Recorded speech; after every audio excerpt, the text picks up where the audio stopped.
1 in 11 people worldwide face hunger, and over a quarter of people living in the United States are food insecure. Climate change is projected to negatively affect crops, livestock, and water, further exacerbating the current hunger crisis. Today, we have on Katherine Kfesteryga, aka Kfesteryga, an expert on the impacts of climate change on food supply and a sustainability advocate, here to explain the food supply chain, how climate will and is currently impacting it, and the steps we can take to mitigate future effects. Welcome to BS, a podcast where we take an in-depth look at different scientific and social phenomena and innovations, whilst tying them back to broader societal perspectives and why you should care. We're incredibly excited to have Katherine on, and we hope you enjoy the episode.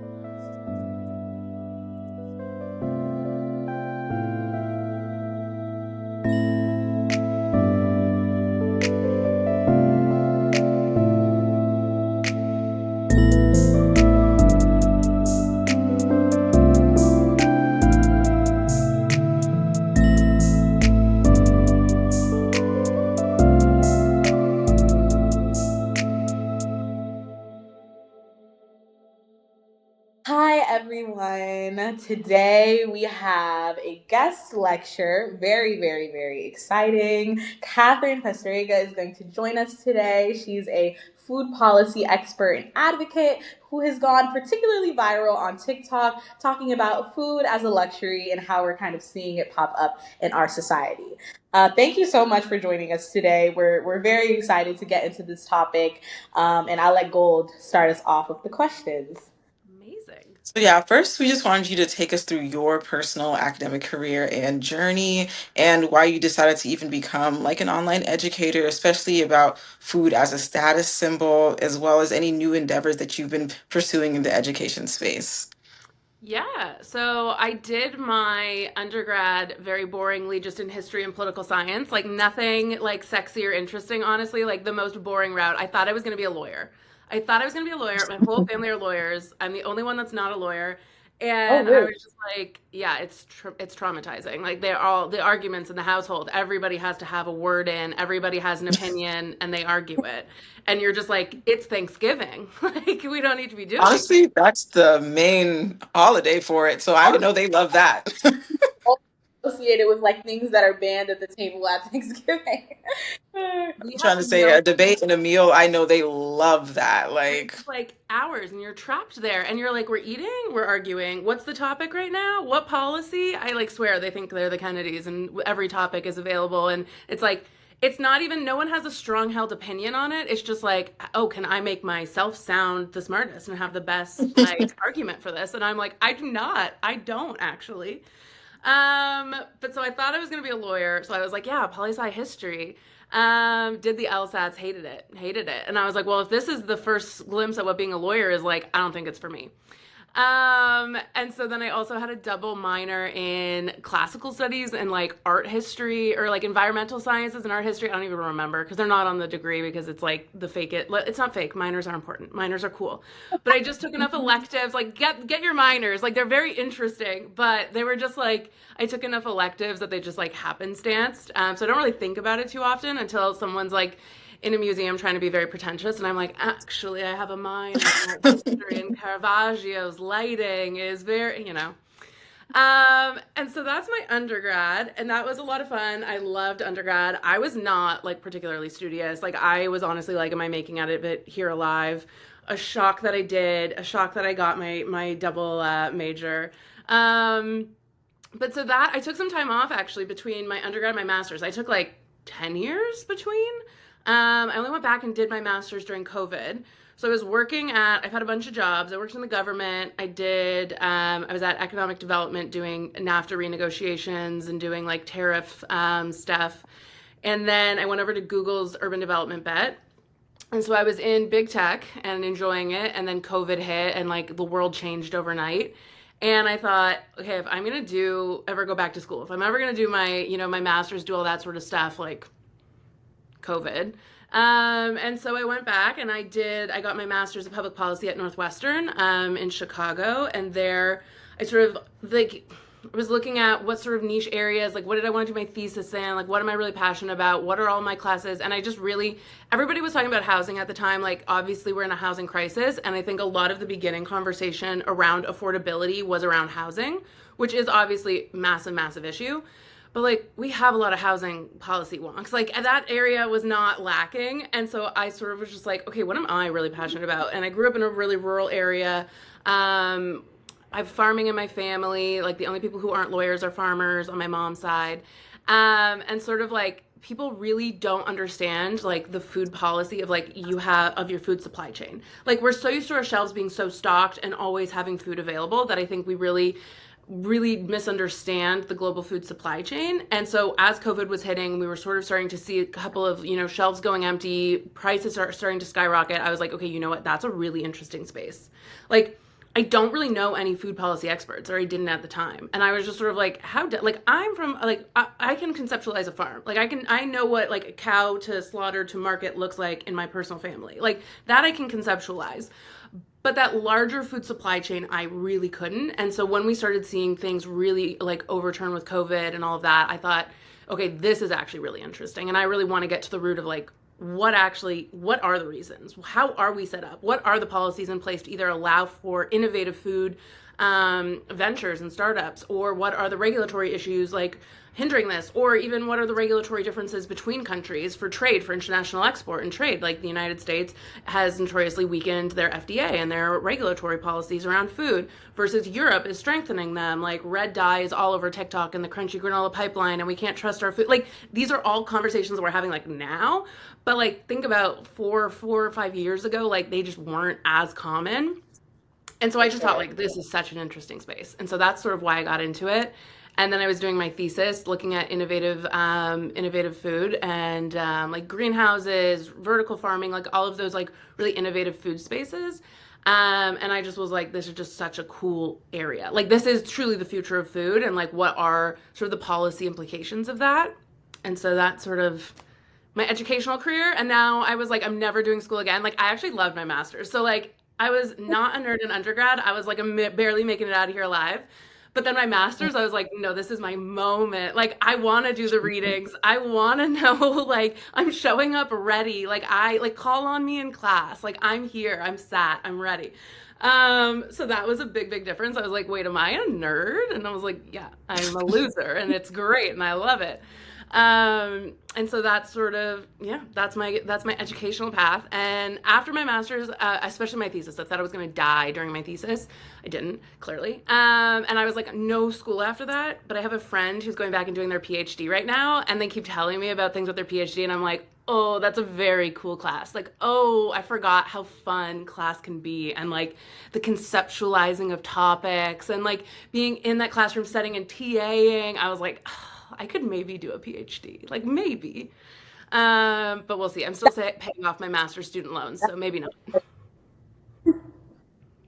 No, that's definitely how they get you. I feel like I worked in a research lab grad, and like I had never thought that I wanted to get a PhD beforehand, but then slowly but surely, like as you like get adjusted to the lifestyle, learn that it's fully funded, and if you're somebody who does enjoy academia like I do, you start to be like, well maybe. And now it's something I'm considering for the future. But I love the fact that you decided to become the food policy expert, especially considering kind of the moment that we were in, especially post COVID. But I feel like something that I found really interesting that you talked about was like going back to school 10 years after you did your undergrad. I feel like people always have a lot of anxiety about leaving too much of a gap in between like undergrad and grad school. So like, how did you navigate going back to school? How did you feel about that? Obviously, you really enjoyed your master's, so it ended up working out. I just want to pick your brain about that. Yeah, like I'll be honest, it was never on my radar. Like I really was like, no school, like I'm done. I have my undergrad. I'm good. Like I checked the box, like, did all that. And then my dad actually was like, have you thought about doing your master's? Like it's COVID, like you're not really doing any, like, you're trapped inside, blah, blah, blah. So I guess shout out to him, although I try to give him as little credit as possible. But and then he was like, and Northwestern has this amazing program. And so I was like, yeah. And Northwestern's such a gorgeous campus that I was kind of like, I could see myself going back here. Like, I kind of, Evanston's beautiful, you know? So that sort of drew me in a little bit. But I will say, like, the class was full, like, classes are full of younger people. And you are like, oh my God, I'm that old person in the room. Like, that's not true. But then you're also like, but wait, I have the most life experience. Like, I'm not gonna be like, I'm the smartest person in the room, but like, I have something to offer in this space that I wouldn't have thought about previously. And I wouldn't have gotten as much out of my master's if I didn't have that previous understanding of government or working in big tech or all of that. Like, I genuinely think that I was able to bring something different and unique to the program itself that I think made it more interesting. And I would have just been checking another box, like, okay, I got another degree, great, which like that's fine too. But I really don't think that I would have appreciated it as much if I hadn't have gone and done like a whole other life outside of academia and then gone back. Like I wouldn't have wanted to TA. I wouldn't have like cared about my classmates' opinion as much. Like I wouldn't have, like I just wouldn't have been as engaged. And I really think having like a step back and being able to like have a little bit of understanding and grounding outside of academia and then going back into it was like a really good choice for me. And it made me like really confident in what I wanted to pursue, why I was spending the money pursuing it, like why I was taking time off of like my career to do it. Like all of those sort of things just made a lot of sense in the context of going back in my 30s.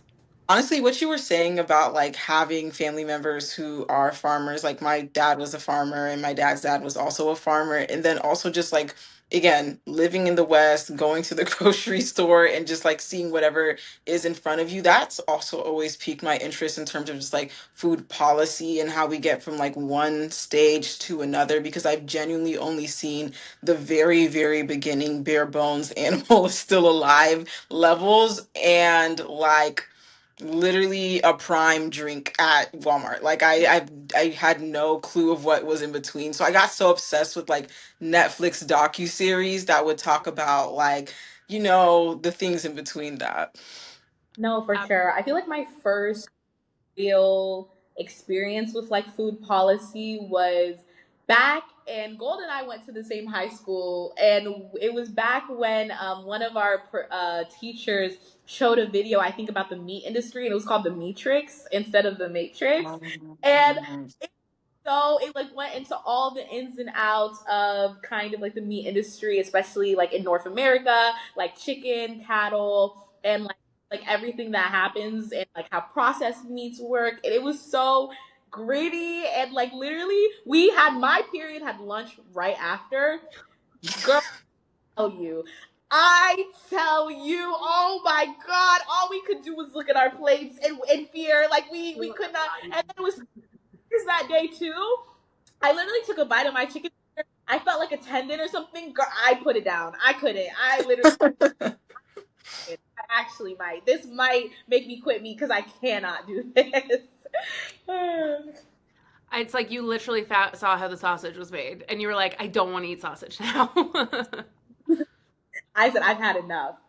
Um, all right. So you are a food policy expert, but for a moment, we kind of want you to do a little exercise, and like me and Gold have gone through, take us through the life cycle of a food item before it ends up on our plate. What are all of the different steps that are happening before we are tearing up that French fries in a burger at a restaurant, and we're just like yum yum yum yum yum, because it's so many pieces that come before that. Totally, totally. And there's so many policies and regulations that go into it, which is not sexy and interesting, which I know. So we don't have to like, I won't go on and on about it. But like, there's so many different, and like restaurant and like what restaurants sell versus like grocery store, like those are also different policies. But I feel like this is one of the things that, yeah, I think we talked about this already, but like our food supply chain is just like, it truly is such an unknown. And like you can conceptualize a farm and there's like a transport truck and then it's on a shelf somewhere. Or you're eating it at McDonald's. And it's just like, but throughout of that, there's like whole life cycles. And there's even just like, there's things from even getting seed into ground. Like, then there's so many regulations. Like, a lot of farmers have to buy new seed every year because it is owned by a specific company. And so they can't just reuse seed. Like, there is so many niche, like, policy issues in agriculture, which is partially why with COVID, we saw the prices going up, up, up, up, up because of all these layers and because of all these different hands in it. But typically it's like, okay, you have something on the farm. Every farm typically would have like a very specific like thing that they do, whether they're like a poultry producer, whether they do cattle, whether they do like a specific crop. And so all of those would be really specialized and different. America obviously is massive, so they do, you guys do food on such a massive scale, which is also where we're seeing some issues. Like, do you guys remember with all the birds like not laying eggs and all the birds dying, and then the avian flu, and everybody was like, what? There's like a crazy thing going on in the world because all the chickens are dying, and it's like, well, like you're producing on such a massive level, like you're shoving millions of chickens into a small space, and there's like no regulations inside there, and you're doing like, it's just such a crowd, like it's birthing obviously like disease, and that is getting into the food supply, and then that's getting into grocery stores. So I think we like forget sometimes how big and how wide scale a lot of farming really is. It's not those cute farms that you see on like, you know, the Netflix shows, like the, what is it, like My Life with the Walter Boys. You're like, cute farm. It's like, no, these are like massive farms. And so it sort of goes like along the supply chain. So it's on farm. There's lots of like regulatory things that get it to farm. There's farmers like Golden Eye's family that are in the fields or with the cattle. And so that's a whole other, like, you could not get me to be an on-farm farmer. Like, that is such a tough job. Thank you to all of the farmers out there. I do not want to wake up at the crack of dawn. I do not want to have to be there 24/7, not able to take a holiday. Not for me. Not for me. And so then it goes to a slaughterhouse, basically, if it's an animal, or to go to like a grain bank if it's like a soybean, or if it's like a wheat. And it all goes to these different transports. So it's going from farm in transport to another area. It's then getting slaughtered, getting sorted, whatever. I don't know how graphic we want to get with the language that we use on the podcast, but because like, I don't know, talking about like slaughtering things is like, I don't know. And then it'll get also then shipped to be packaged. And then all of this throughout this is like regulatory approvals, FDA, like there's very specific like licensing and registering, all of that goes along all these steps. And there's lots of, well, there used to be lots of regulatory issues around this. A bunch of them have been cut, which we can talk about. And so then, but along the supply chain, there's also so much, like there's cold chain storage to make sure that your food isn't going bad along transportation. And then the United States is so big. All of North America is really, really big, like geographically speaking. And so we're doing a lot of transport driving. So a lot of the food then gets packaged and it gets shipped. And so then it's in transport trucks going like long haul, long distance a lot of the time. And so then we need like cold chain storage. And there's so many now like companies coming out for like AI and stuff to figure out like how are we, you know, making this more efficient, because we do lose a lot of food waste along the supply chain. And so like, how are we minimizing that? What are the climate aspects of this? Like there's a lot of like really interesting things happening in the supply chain space right now. And then from there, so it's like we're now at like step 3, where it's now like in transit, and then it gets to a distribution space. So then it'll go to a big distribution hub, and then that could be like imagine like your Amazons with those big distribution centers that we're used to seeing. We have that for food too. And so whether it's like a Whole Foods, an Erewhon, a Trader Joe's, like they all have their major distribution centers, and those will be in like big geographic areas, and then they'll go through, they'll sort, they'll put their own packaging, their own labels, they'll say that it's, you know, made in America, it's from local beef, it's from whatever.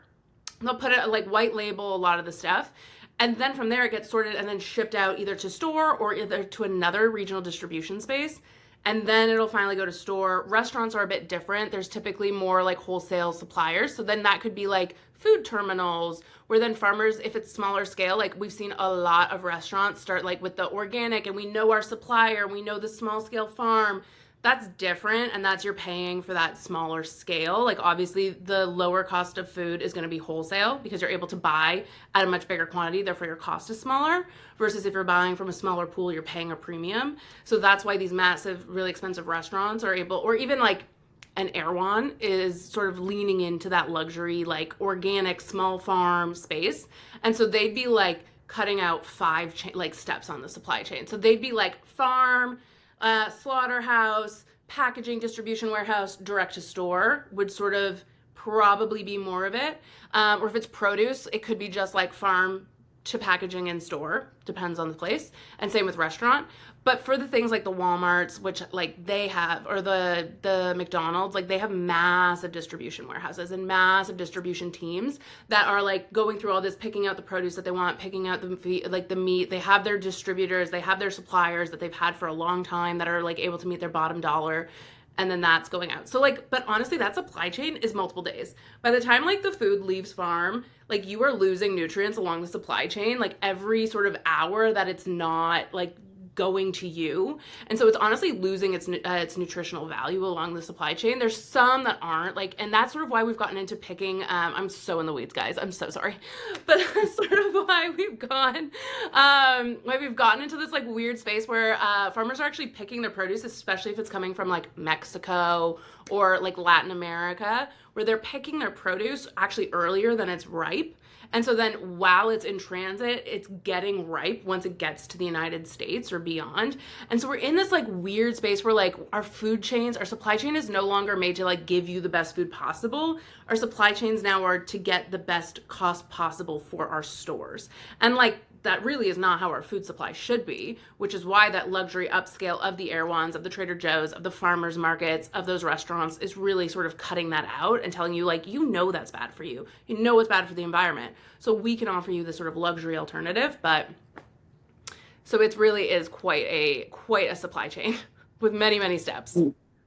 No, honestly, that was a great point that you brought up. Is like one, honestly, throwing back to what you said at the beginning, talking about like the avian flu and how these like massive, massive farms and also like these massive corporations kind of just like owning the majority of like just one section of the supply chain. And if one thing goes wrong on their end, how like there's just such a reverberation back on everybody else. And honestly, like that had me even thinking about just not only the avian flu, but also COVID and discussions that people were having I was then about like climate change. like when you think about like when you take out just one player in this very very key game, like all of the other players end up notoriously getting impacted. Kind of like I know that that can be really disastrous in the food industry.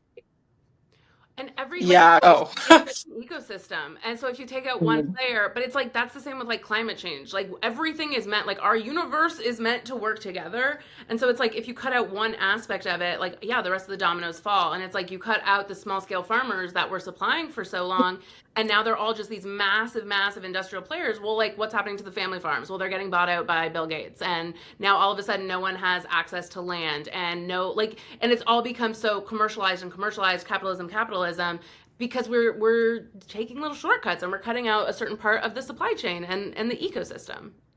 Yeah, like so much of like in our food system is like driven by capitalistic demand. And I honestly agree completely with you. Like that's not even providing us the best options. It's not providing us the best diet. And I honestly don't even think it necessarily provides us what we want the way we think it does.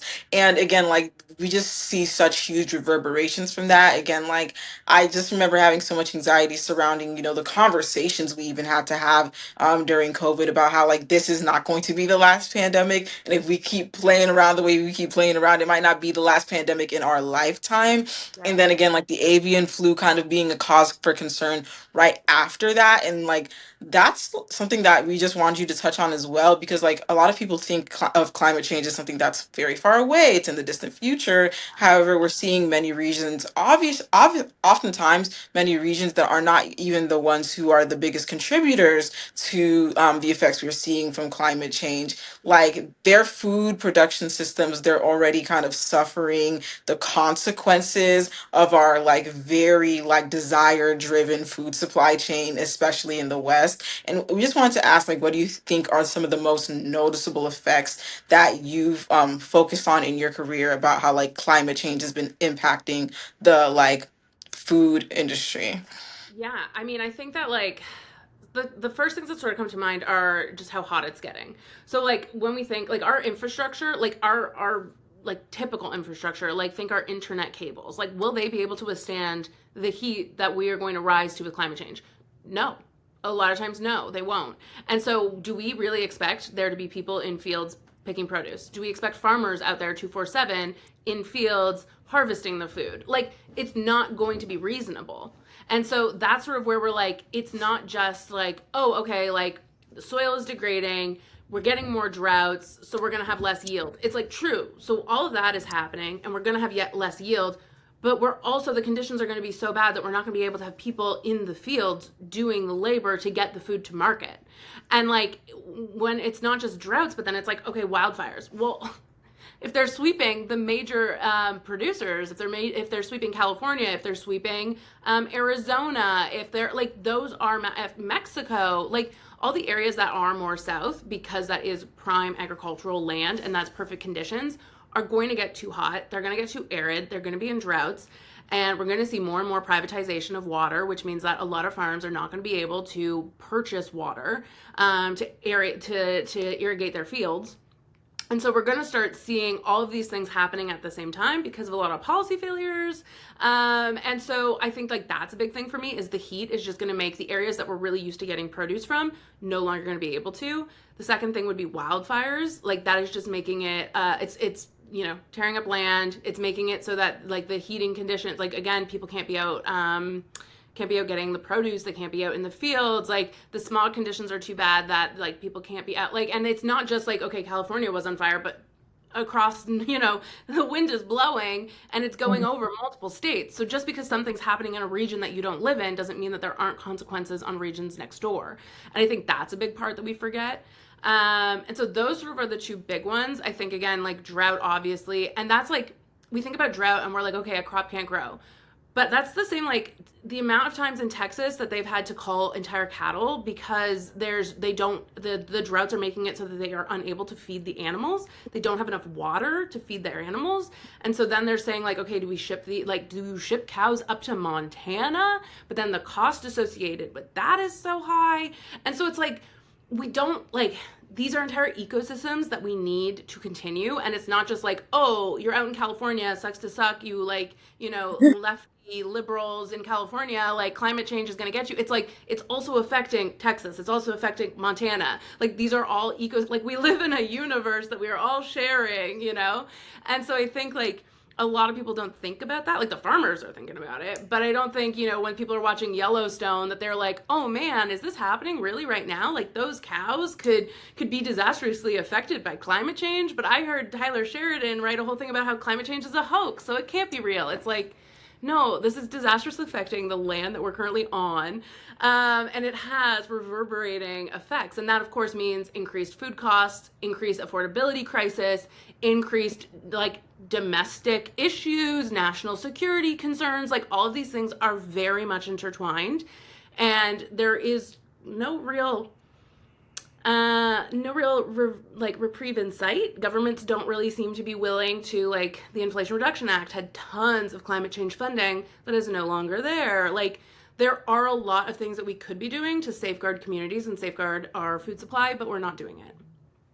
Yeah, but I was just going to say, like, there are almost 2 million farms in the U.S. and more than half the nation's land is used for agricultural production when you, like, according to USDA. And so it is a huge part of everyday life that people, once again, like they think climate change is just this thing in the future that they don't have to think about. And like you touched on, like they think of it as something that is reserved for other people, but not necessarily ever going to affect them. I'm pretty sure that Pew Research Center did a poll where they were kind of like, how many people think that climate change is a pressing issue that needs action versus how many people think that in their lifetime they're going to have to make concessions like to their lifestyle and or some certain sacrifices because of climate change. And the difference between the percentages is quite stark. And so you always wonder like where that comes from and why people think it doesn't affect them. I did want to touch on, you talked about privatization of water. I wanted to get, because I don't think I fully get like how water is distributed to farms. I don't even think I fully get how water is distributed to me. So is it more so just kind of like the government? Is it region by region? Like, how does that go? It's definitely region by region, and even sometimes municipalities, it's different. And I think it's really like, as we start to do more like innovative ag, so thinking about like not just your typical farm fields, but also like vertical farming and all of that, like there's different water usages, there's different, so like it is very complex and it is very specific policy to region and also to like specific industry. But like I think a very good example that people talk about a lot about privatization of water is California. And so this is a really big issue, obviously because of the wildfires, but also because of the consistent droughts. And so there's one family that basically owns the Resnicks. They basically own all of the like private water. They own all of the water in California. And so it's become this big issue because the state has to then buy the water back from them. And it's like, wait, this is a state resource. Like, how did we ever privatize it? And it's in a bunch of policy like back deals that allowed for this family to end up owning a massive, massive, massive resource. That is like when you think about the wildfires, like where are they getting the water from? Where are they getting like not just the fields that are using our food, but like people's homes, people like all of this sort of climate destruction also requires water. Even like EVs, when EVs catch on fire, like they need to be submerged in water. Like this is such a precious commodity, and the fact that governments have allowed it to be privatized for capitalism is insane. But that's, I think, the most obvious example that people like to point to. And then you have governments having to go back and deal with a private family that owns, and like their company that owns water, and then negotiate when the price of that water is the highest and the most in demand, a price to buy it back for the city that originally owned it. Like, it's crazy. And then that distribution model of how the water then gets from a well and, from storage to farm or to house is like a city, like a municipal ordinance, typically. All comes back to policy, guys. And bad policy at that. Policy, it spans into everything. As we know, politics spans into everything. It impacts like every single choice that we make. With talked about with climate change, like I think another thing that people don't always understand is that it's going to affect different regions in very specific ways, because actually in some like longer growing seasons and warmer temperatures are actually beneficial to the crops that are being grown in that specific region, but for other regions like that has very devastating impacts. And so it's very important to not only have an approach to tackling climate change, but also a complex kind of multifaceted approach to how it impacts different things, because then it's like you said, the laborers are in the fields for longer, and then that ends up actually impacting their own food security, because if they can't work because of medical reasons, and then maybe that was the head of the household, and so now an entire family is food insecure. It just has all of these rippling effects that trickle down. And like you said, people just don't think beyond it's impacting this other place and this other time and these other people and not me. And it's never going to end up impacting me. But it's already impacting people with the California and the wildfires and the price of food right now. I mean, gold, I know we've talked a lot about how grocery baskets, like you follow a guy on TikTok, like who he does the grocery baskets, and he compares them from, was it 2015 to now? Girl, 2020. Like 2019. Like days when we thought COVID was a headline, and he's doing like items like literally by like to the letter. He's doing the exact items from the exact stores down to the, like if he's doing a Walmart, he's doing the exact Walmart he shopped at back then, and he's looking at his online orders and just seeing how the prices have skyrocketed at places that are supposed to be closer to the even budget grocery stores like Aldi and Walmart, and which is why I'm glad you even touched on the just kind of imbalance of how this is going to be impacting people. Again, like the people who are the laborers in these farms are commonly low income, commonly a part of multiple minority groups. And then even again on the domestic side of things, and the weight that usually women carry to be the one who is providing food for the house and the family, like these like impacts and reverberations just intra-communally down to the house, like all the way up to different, again, like countries and regions. It's just so uneven, and I feel like that is the part of the reason why people can just move through the issues that are coming out with food and climate change so lackadaisically, because I feel like they know that the existing systems that we already have set up is going to allow for there to be an uneven distribution of consequence. Yeah, no, absolutely. And I think that's just like, and even like the countries that we get the most food from, sort of thing, like the Mexico, all of that, like they are going to be hurt more than the United States.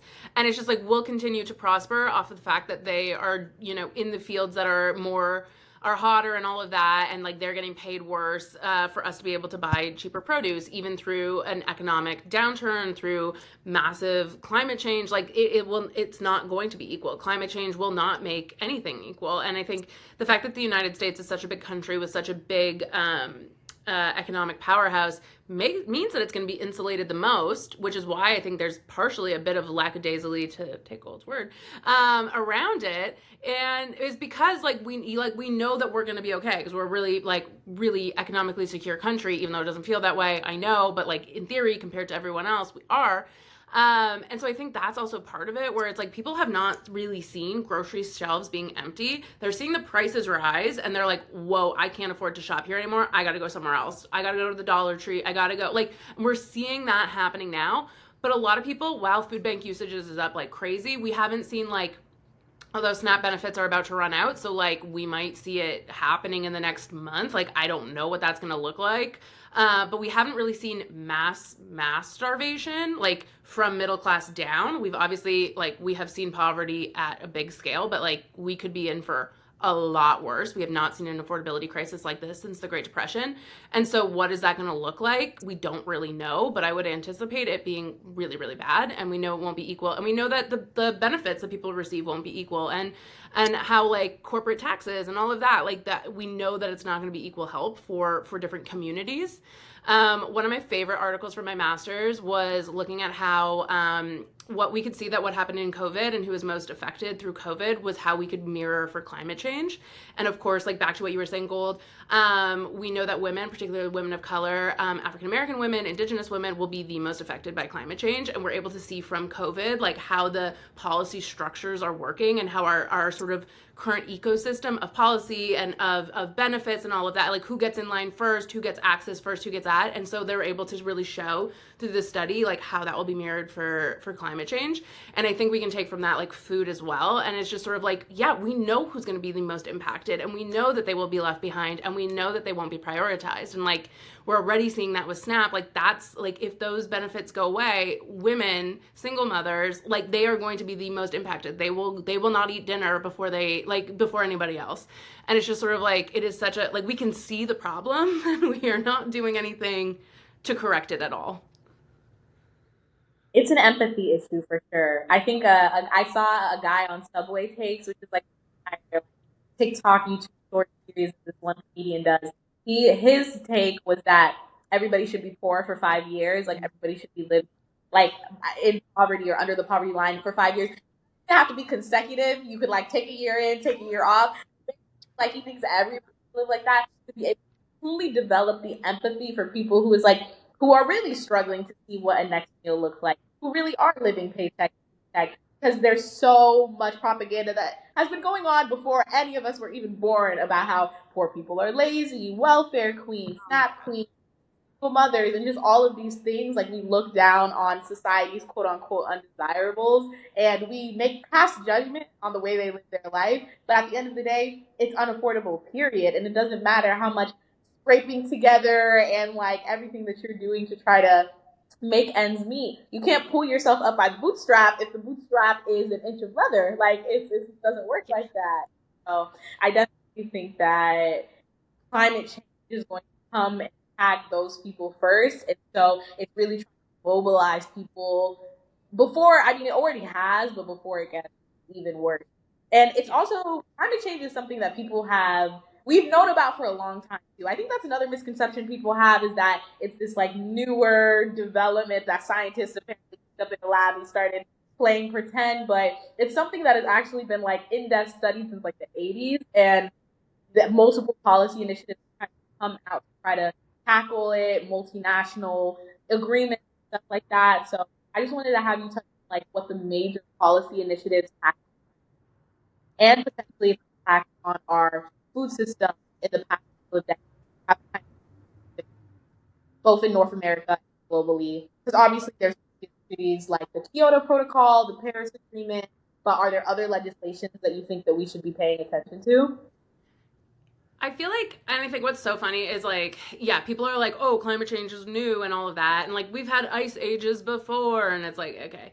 Like we're living with wildfires. Like, look outside your window. You couldn't go outside for a couple days there because the smog was so bad. And like, you were blaming Canada and you're all the way in like southern United States. Like, I wonder how it's going to go as time continues.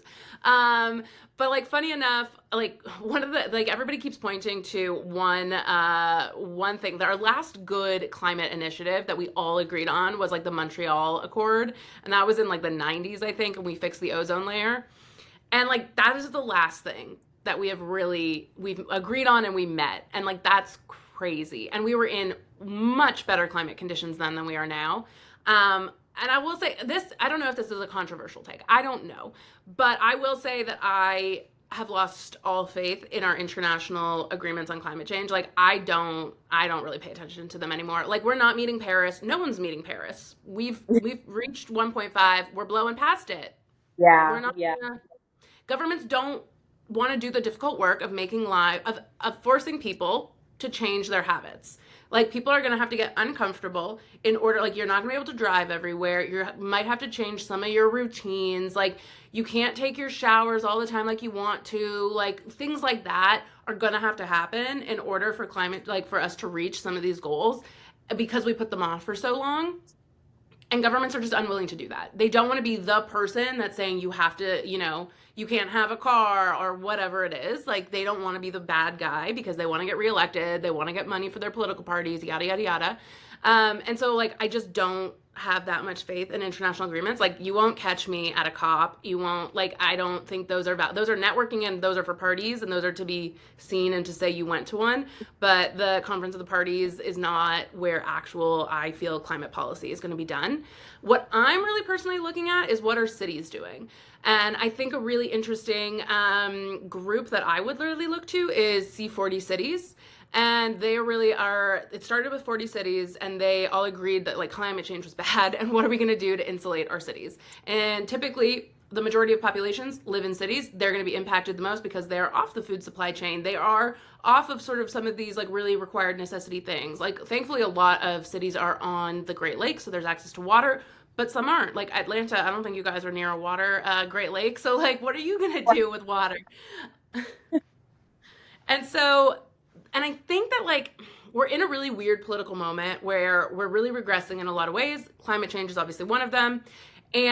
But like that's at a federal level versus at a city level, like in Texas, I think is a good example. Houston's actually quite progressive. Harris County is really progressive, but Greg Abbott is not. And Texas in general is not seen as a progressive state. But they're actually really big leaders on solar and solar energy, renewable energy.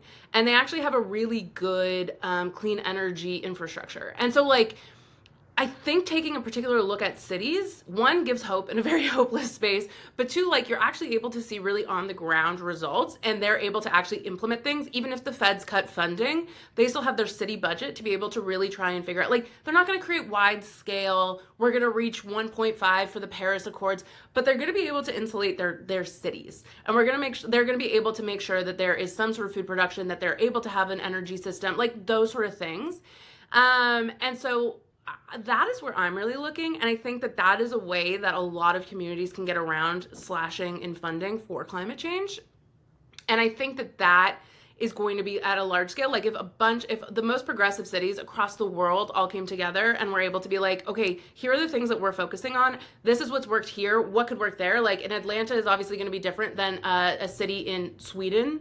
And so like you might not be able to, share knowledge, but you probably could with Toronto, or you probably could with somewhere in Germany.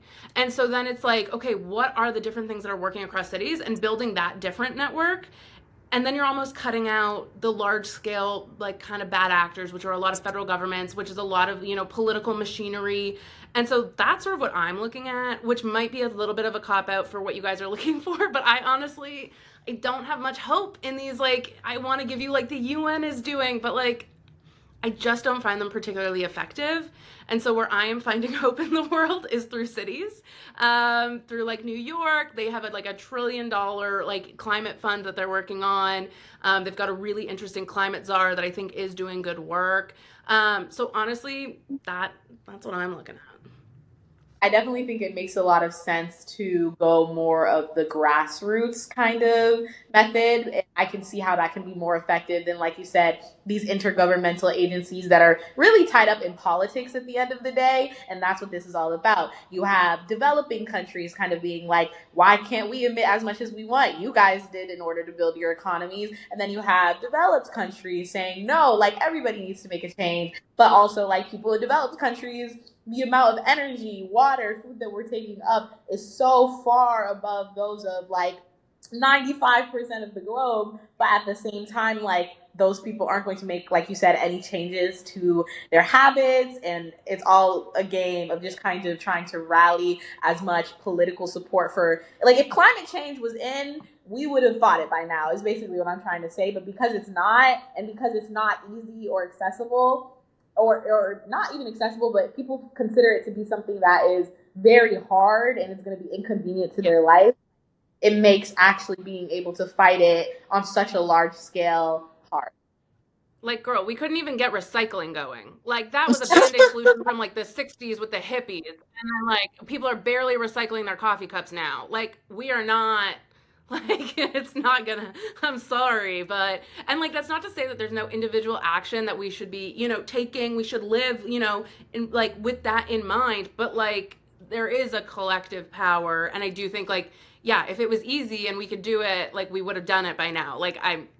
But we're not, and it's not happening. Like, No, I totally agree with you. And honestly, and I even touched on this in a previous episode, like the politicization of science, and for some reason, specifically climate change has always been such something that should, like on the surface, seem bipartisan, but it just never feels that way, especially in the United States. Like when we do have, the current government in the United States being definitely leaning on the more far right conservative side. And we're seeing so many cuts again, like over 100 EPA regulations have been rolled back. 52 FDA food standards. They're trying to get to 100. Like they have goals to simplify the regulations and standards. They're calling them irrelevant. They're saying for every single one we add, we're cutting two more and making it seem like they're trying to like refine something that was like in place for a good reason and honestly could be more strict. And it's just like yeah. it all has connections to like I think something that's far bigger than the health and wellness of everybody, because again, like when you really think about that, that should be a bipartisan concern and should not be something that is being spearheaded by more liberal cities. So I just wanted to like ask, like, one, how is all of the like just regulation rollbacks and like cuts and slices here and there, like where are we seeing that in our like our modern day impacts? And also, why is this happening? Like, who are they? I don't want to necessarily sound too political and say working for, but essentially, like, who's helping move the cards? Like, how much do lobbyists play in the decision making when it comes to FDA regulations, EPA regulations? And it's just like, what major concerns are going to have to fall back on consumers because there, again, like, are larger corporations at play or just people who have much more power than the average individual who are being prioritized when it comes to, again, our climate that we all have to live in and our food that we all have to eat. Yeah, I think that's exactly, like, yeah, the cuts are bad. The cuts are bad. Yeah. And I think that, everybody is so in this crunchy granola pipeline. And I think it's because there is this lack of faith around our food. And whether that's a larger conspiracy theory on getting people into the pipeline, like, I don't know. I mean, like, sounds maybe, but that's not for this podcast. But I think that it's like there's a lack of like true, like faith that our food is healthy and that we understand what's going into our food, and that there's so many products and there's such crazy names that we don't know what it is, that it must be bad. And so it's like there's this like miscomprehension or like this lack of understanding, I think, around that a lot, and people are just really really scared. And I think that it's shocking that at a time when people are really really scared about what they're putting into their bodies and like the role that corporations and chemicals and all of that are playing, that we're then cutting a lot of the regulation that goes towards keeping people safe. And I think it's like you can point to a couple like maybe good things. Like people love to talk to you about Europe and how their regulations are a lot stronger, and so like they don't allow certain red dyes, so America should cut it. And it's like okay, but like we don't need to cut everything. Like we still need regulatory some checks and balances. But again, I think to your point, a lot of it is massive corporations lobbying because a lot of these checks and balances are expensive and it goes to their bottom dollar and they want to make as much profit as possible. And if they don't have to go through some of the red tape that are regulatory approvals or that are saying like you can't have this, you can't have that, and then they have to find alternatives that might be more expensive, like they don't want to do that. And so then if they're able to get a government that's willing to cut a lot of those things, they get to make more money, they get to make more profit, or like all of those things sort of add up. But one area that like when you're saying like I'm so like surprised that this is so political, like how has our like our food and like what's going into our food become so political? And I think like it's truly shocking because this is a mass exporter. Like we export tons of food. Like that is a massive role that America plays. And that's partially why they wholesale like buy so much is so that they can export a lot and make more money on that. Like the Kobe beef or whatever, like there's a huge market for American cattle over in Asia. And so it's like, why are you cutting back a lot of the food policy and regulatory policy that is then making people not want to buy your food? Or even when thinking about national security, and I've touched a little bit on national security and food because to me it is really, really intertwined. One, we know that the number one indicator that that national security concerns and domestic terrorism are going to rise is a lack of access to food. Like that is a number one like recruitment tactic. Like there is a lot of intertwining things going on there. And so I think it's like one, that is a huge concern. But then two, it's also a domestic issue because they're trade negotiations. They are exporting. It goes to the bottom dollar of the United States. And so it's like I talk about national security and food a lot because I really do see there is a very clear intertwining. And I think especially we're looking at, we're coming up to another NAFTA renegotiation. Food always plays a large role in that. America wants a lot of access to Canadian dairy. That is a consistent thing that comes up. But there's a lot of regulatory differences between the two. And so as you make like American dairy, as you keep cutting regulations, like why would your foreign counterparts that you're negotiating with want to come to the table on negotiations around food policy if you're cutting your FDA regulations? Like there are just so many things that have become so politicalized that are true like negotiations that you're going to have to do with exporting to other countries that it's honestly it's not in the best interest of Americans. And it's really interesting that the government is thinking that. And I know that's in-depth food policy and a lot of in-depth trade discussion, but it really goes to, again, the bottom line of there's an affordability crisis. People don't feel confident in the food choices right now, but then you're also going to go out and you're going to try and make a better deal for America to make more money, but the food is at a worse regulatory, like it's a very bizarre time that like things are really not adding up. And so those are my thoughts on that because that was long-winded and I'm sorry. Oh I no, keep going like way too deep into the policy and I apologize. no, you're good. It was definitely a bunch of good information. I feel what was I gonna say? I not to sound like a broken clock, but health anxiety and the role that it plays in these conversations can like never be understated. Like I constantly say, like when you start to get into like people want to live long, healthy lives. Like they want to live long, healthy, happy lives with their friends, with their relatives, with the people that they love. And a lot of the times that what on the flip side, low health literacy, they don't always have the tools and accessibility of how to do that. But when you have many devices that are in our back pockets that come with us every single second of every single day, that opens the door for anyone to kind of slither into your ear and basically tell you what you want to hear and try to give you advice as to the things that you really, really care about, which is your health, which is your wellness, which is the food that you eat, the food that you feed your children, the food that you feed the people that you love. Like, of course, people are going to want to do everything they can to eat the highest quality food and get the most nutritional value out of it. Yeah. But we're people rely on scientific misinformation instead of like state of the field research that experts have been doing for decades, if not centuries.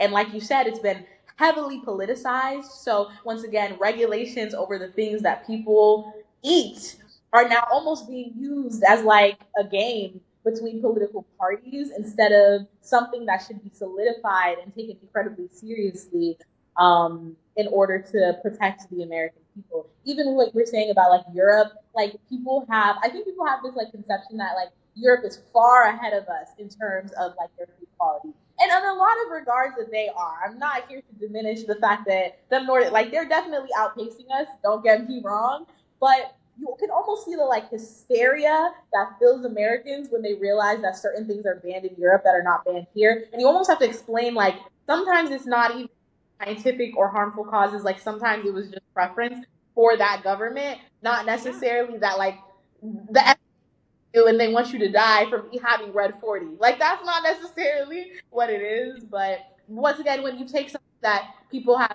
such emotion, like so many emotions tied to, like it's hard to necessarily be able to walk through it logically because there's so much at stake. And like again, it's an entirely different region and like a different supply chain. And like I think like there are some things that obviously Europe is doing better, other geographics are doing better, other states are doing better than other states. Like but it's just like there's such a different it's a different climate, it's a different way. Like America is honestly a very new country in comparison to Europe. And so like the way that you guys like do things is going to be different. And so I think even with the like what is it, like the Europeans don't like they don't put their eggs in the fridge, like they keep them out on the counter because they go through a different like washing cycle than in the United States. Like there's something on their eggs that they don't have to put them in the fridge. Like that doesn't mean that Americans should keep their eggs on the counter. Like, no, you have to keep yours in the fridge. It's just like, it's a different food system. And it's a different, like made for different buildings, different geographies, different supply chains, different transit routes. Like, and so I think like, yeah, there's a lack of information, but then you'll see people doing something like TikTok is amazing because it's opening up other people's like kitchens to us and their cultures. And so we see something and then we're like, wait, that's what you do there, but we're doing something different. Is this bad here? And it's like, sometimes it's truly just a different culture, a different way of doing things, an entire different food policy. And it doesn't make it better or worse. It's just different. But that hysteria can be really hard to overcome. And then you get down the like, I need to make everything from scratch. And then it's like, wait, if I don't make everything from scratch, I'm a terrible mom. And like, my kids are going to eat something garbage and people are going to judge me. And it's like, oh my God, like it's not, it is that deep because food is political and everything is that deep, but it's not that deep. Like it's all fine. And so I do like, that health hysteria and that like striving for perfection is found everywhere, but very much in food right now. Very much. Yeah, like that's why I found your TikTok specifically to be so interesting because I feel like we're constantly seeing like food being painted as a luxury, and the fact that you have like so much of your like online space dedicated to that. I mean, you literally even touched on it beforehand. I honestly think so much of the US's like desire towards like European health standards is just because we have this kind of like fantastical idea of what Europe as a region is and like how they live their lives. I think we have always kind of seen it to be quite upper echelon, especially in comparison to the US, especially specific areas in the US. So I feel like there's this like desire to us like strive towards and like emulate what they could do and like and just like how they live their life, how they eat. You know, people always go like, oh yeah, I went on my little Euro summer, I came back, I lost 15 pounds. The food there is just different. They don't have like all the preservatives and the chemicals and like whatever other like buzzwords like they're saying. And the thing is, I feel like it just lands all of us in a very like weird gray area because at the end of the day, yes, like what is in your food matters. Like, do not get me wrong, but I feel like again with the health anxieties and the lack of trust in like our systemic like healthcare infrastructure and education system to teach us and care for us, like you know, Americans like to do. They just run that individualism route and try to find, again, whatever they feel like may help them escape, like basically the issues that our country is dealing with as a whole. And like, again, like that's why I just want to talk, like, touch on your actual like TikTok topic. Like you discuss oftentimes like how the rise in food prices has heavily contributed to food's growing luxury status, you know, the crunchy living, focusing on like organic stuff, green stuff, natural, vegan, unprocessed, all the buzzwords.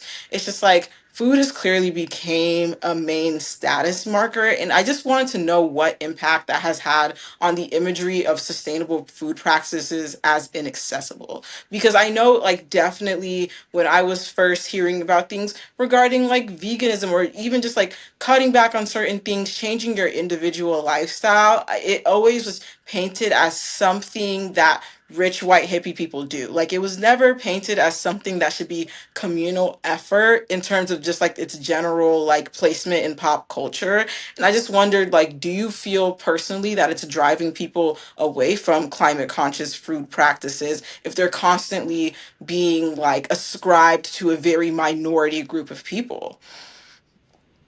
I feel like, I mean, okay, a lot. Let's unpack. But I think that, I think, I think it's harmful in a way because I think it's like, there's a lot of like, oh, am I doing something wrong ism about anything. And it's like, even like, okay, Nara Smith, really big TikToker, doing the crunchy granola thing. One, also a European, she's German, so talk about the classism around food and all of that. So interesting to note, she's not American. And so like, there is that sort of angle. But I think that it's just like, yeah, like she's striving for perfection and we're seeing that. And then other people are like, oh my gosh, like I should do that. But that is very, and it's not supposed to be relatable and it isn't. And people don't have the time. Like, I think there's a big part of the whole crunchy granola, veganism, that it's like, that takes time. And a lot of people truly don't have the time to do, like, to make things from scratch. Like, we're working multiple jobs. Like, there is too much on the go. There's too many kids. There's too many jobs. There's too much hustle to be able to do the from scratch, yada, yada, yada. And I think a lot of the sort of sustainability, crunchy granola, veganism, I think sort of falls into that of like, it's a luxury, it's not a need, and therefore it's not accessible or relatable. And I think sort of, like in my mind anyways, and this could be wrong, but Beyonce and Jay-Z were the first big like people pushing veganism that weren't like the white hippies of the world. And they were like, this is for your health, like go be vegan. Like I feel like they like were like, you get money off of concert tickets or something if you're vegan. Like I don't know, I could be making that up entirely. If I am, I'm sorry. But like there was something, and they were, I think, like the first real like people that I can remember being like, veganism is good for you. Like, why are you not eating more plants and animals, like plants instead of animals? And there was a lot of pushback being like, do you think we're rich? Like, do you think we can just go out and figure out how to do like X and Y? Like, we're used to making chicken and, you know, rice and some broccoli. Like, we don't know how to cook vegan. And I think that was the first big, like, push and pull around the sustainability movement, and particularly food, that I can really remember. And that was a really interesting like backlash in a way, and it was really due to cost point. And I think that what in the last couple of years has been a big switch where a lot of people have been like, well, I had to cut out meat and dairy because it's expensive. And so instead, I'm now like, I'm not a vegan, but I don't have the money to be doing this elaborate, like I'm eating, you know, red meat once a week sort of thing. And it's not to be sustainable, and it's not to be, you know, in vogue. It was a cost point decision.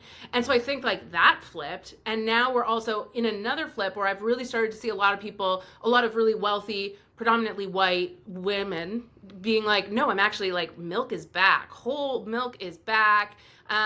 Meat is back. It's better for my hair. It's better for my skin. It's actually healthier. Why did we ever do the processed junk of like oat milk? And it's like, whoa, we're now in another flip because the majority of people are now saying, I got to pull back on actually eating meat because it is so expensive.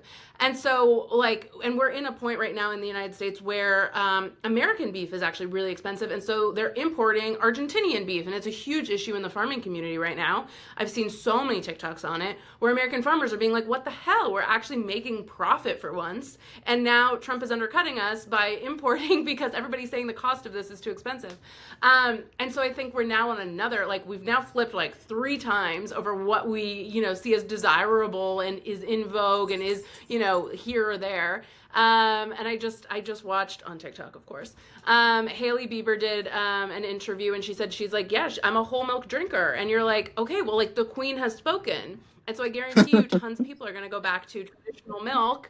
And so like, but that's sort of how like the systems sort of work. And we get influencers and thought leaders sort of talking about these things. And now it's going to be like, okay, out with the sustainability. And it's not, and it's like now going to be sort of frowned upon to be more cost conscious and environmental because this is back in vogue. And so I think it's like there's so many layers to it, and there's so much classism around food, and there is so much racism around food. Like there is so like food is so deeply political, and we don't think about it that way a lot of the time. And so that's sort of like when I like you brought up my TikToks, like when I started like my first TikTok ever, someone was talking about the price of food, and I was just like, yeah, it is like wild. Like I'm a food policy expert. Let's talk about it. And I was like, this is why your food prices are rising. And then I just noticed, like, I think it was hard to not notice that tons of food was starting to be placed. Like the first thing I really like saw as a proof point to my thought on it was the Kardashians used like food as a centerpiece for our dinner party. But like in today's standards, we'd be like, that was nothing. That was like a couple grapes in a you know like glass vase. That's nothing compared to what we're doing today. But it was like, that's crazy. Why are we just having like currants and all these things on like silver platters? Like what is happening? And so it's really, really taken off to like beauty industry, like putting lip glosses on specialty butter and having loaves of bread on influencer dinners where you're like, they're taking home a loaf of bread with the brand, like branded into it. Like J. Crew did a whole like fake market pop-up with like, and you're just like, what? These are all just staged for photos, and we're not using the food. And we're doing that because it's a status symbol when a ton of Americans can't afford to buy food, let alone the product that you're selling. And you're now using the food to show that it's a luxury, to signal to people. And then you have the reverberating echo chamber of the influencers and of thought leaders saying like, no, I'm like, we're switching to dairy. Food is cool. Food is trendy. And so I think like that's sort of just like the larger ecosystem that we're in. And I think it's really, I really wonder when we look back, like people who have like tons of like grapes as decor at their weddings, are they going to look back? Like, are their kids in like 10, 20 years going to be like, what were you doing? Like, we're like looking at the 90s with like all of like the big like poofy things being like, or like the 80s or whatever, being like, that was so ugly. What were you thinking? I'm like, what are they going to say about the mass amounts of cut up vegetables that you had on your wedding table? Like, what are we thinking? And so I'm just like, I don't know. I don't think culture is going to look back too fondly on this era.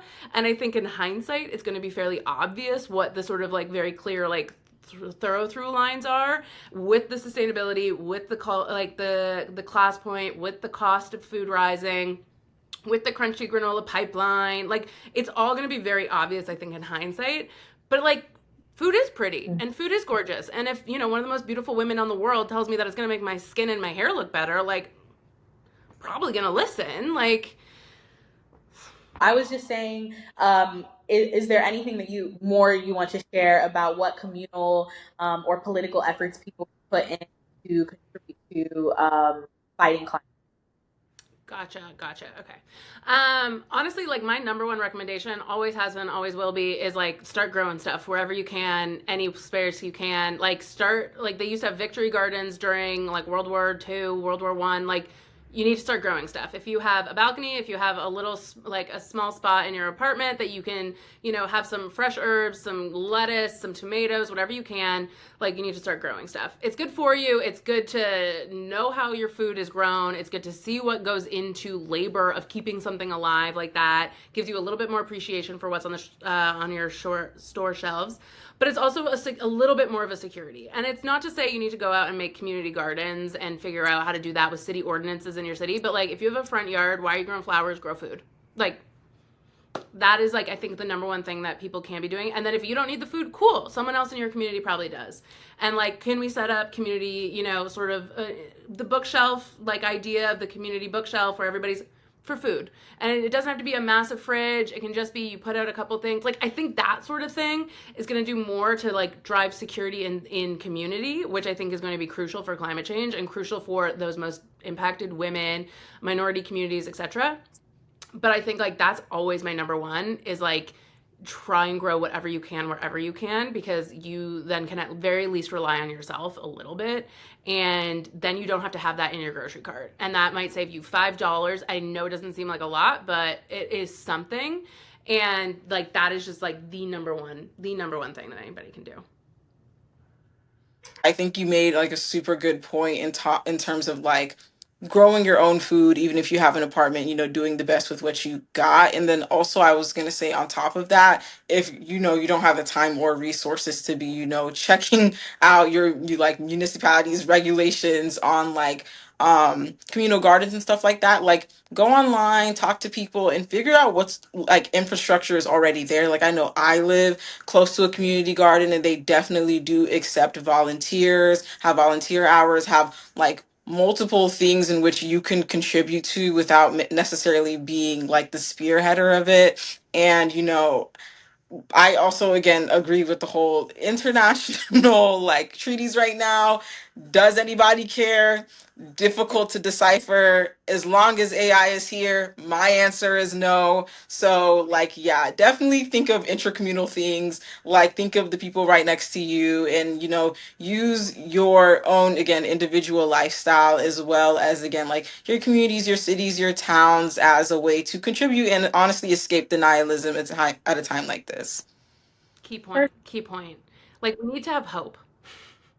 Zach, I definitely think that what you were saying about communal action and gold, what you were saying as well, is really, really important. For example, where I went to school, we had a community pantry where college students who were food insecure or just needed help with groceries that week could go, and it no shame, no stigma, like just go in. I never personally went, but I really hope that it helped a lot of students. I hope that your universities had similar things. And so there's definitely spaces that people are fostering. There's definitely grassroots action that is happening to help combat climate change and protect our neighbors. It's all just about getting involved. Me and Gold will link some resources in the description box if anybody wants to get involved. And Katherine, thank you so much for talking about all of these different effects and lending your experience as a policy expert, because like people like you, the experts, are who we need in trying times like this, especially with all the political instability all over the world.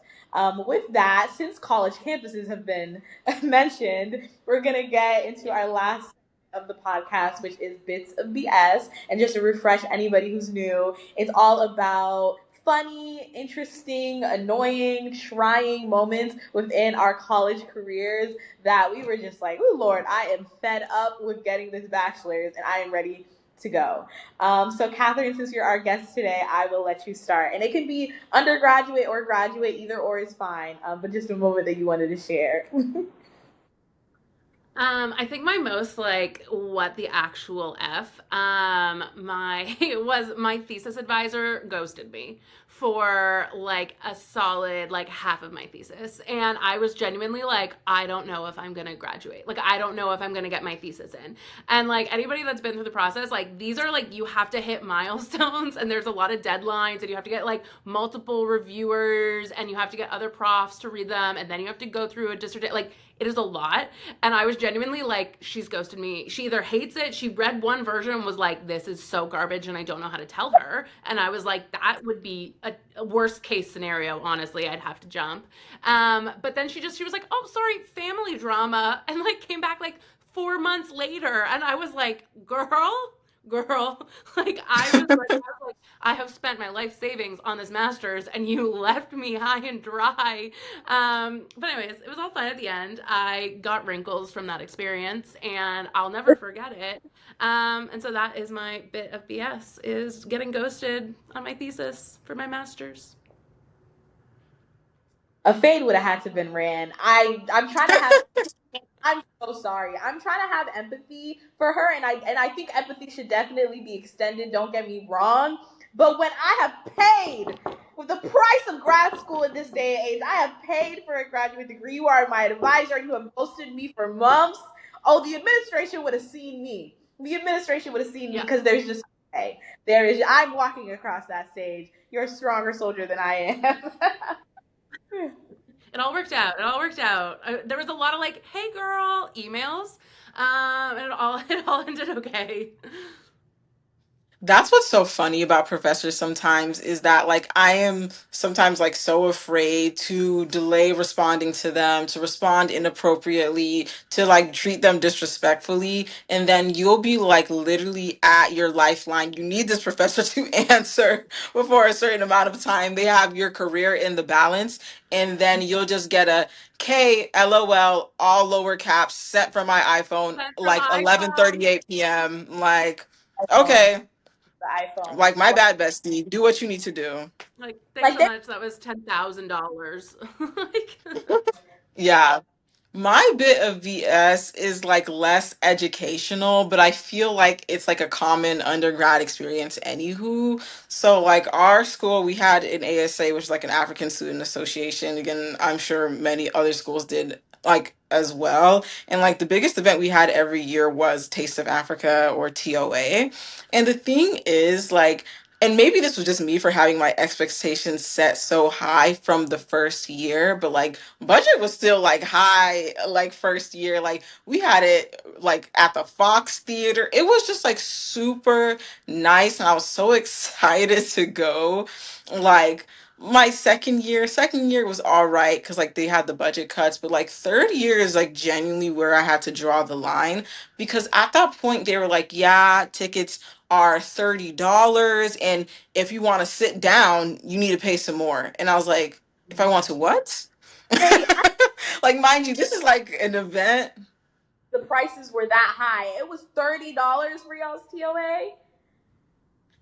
That's what I was like, again, like the budget cuts, I don't really know how much that cut it because it wasn't even that when we were in the Fox Theater, eating literally like plates of food per person, and now I'm just like, so I could barely get like a scoop of rice on the plate and I'm gonna have to pay premium if I even want to sit down. Like mind you, I'm in a floor length dress, this is a completely formal event, and they're oh, like, if in this next 4 hours you want relief, you're gonna eat with that plate in your hand if you don't hand it over. And I'm just like, at this point, this is armed robbery.